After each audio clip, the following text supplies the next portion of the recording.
પણ સાહેબ કેશુ બાપાના નામનો ઉપયોગ કેટલો યોગ્ય? તમે એઆઈ ટેકનોલોજી લઈ આવીને કોંગ્રેસ કેશુ બાપાને એની ભેગા હોય ને કેશુ બાપાનો અવાજ આખું મેન્યુપ્લેટેડ કરે. આમ આદમી પાર્ટી એનો અવાજ મેન્યુપ્લેટેડ કરે. ભાજપ અને જ્યારે કેશુ બાપા હતા ત્યારે એની કોણે કેટલી ગણના કરી આપણે બધાને ખબર છે સાહેબ. અને આમ આદમી પાર્ટીએ તો કેશુ બાપાનું સ્ટેચ્યુ કાર્યાલયની બહાર જ ઊભું કરી દીધું રોનકભાઈ કે કેશુ બાપા અમારા છે.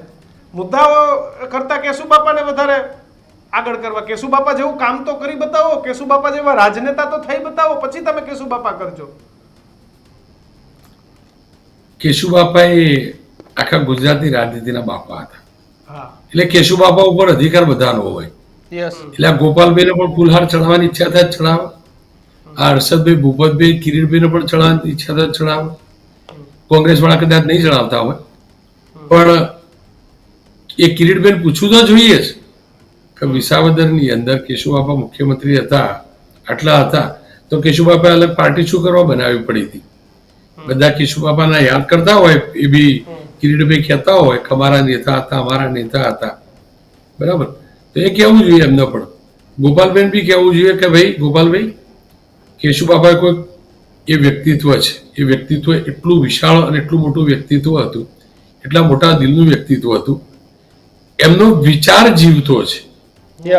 એઆઈ થી તમે એમનો ખાલી ચહેરો કે એ પ્રકારનું ઉલિયું બનાવીને એક કોઈ પાત્ર જીવતું કરી શકો અને એમના આશીર્વાદ લઈ શકો.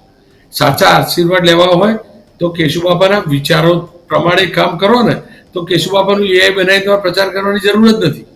અને આ બીજેપીના નેતાઓ જે ખુલાસો કરે, જો બીજેપી વાળા એઆઈ બનાવ્યું હોય તો ગોપાલ આવું ના કરી જામ તેમ, તો બીજેપીના નેતાઓએ પણ જો હજુ પણ દૂર નથી, સૌરાષ્ટ્રના બીજેપીના નેતાઓ કેશુ બાપાને ગળથૂથીમાં ઉતારી લે, જે ભાજપની ગળથૂથી હતી, તો એમને કેશુ બાપાનો ઉલ્લેખ એટલે ખુલાસો કરવાની જરૂર નથી. ગોપાલ આવું ના કરીશ. તમે કેશુ બાપાને સમજો, કેશુ બાપાના રસ્તે ચાલો, કેશુ બાપાના સંસ્કાર પ્રમાણે ચાલો, તો તમારે એઆઈ છે શું? એઆઈ ભ્રામક છે. તમારે ભ્રામક ઉપયોગ કેમ કરવો પડે?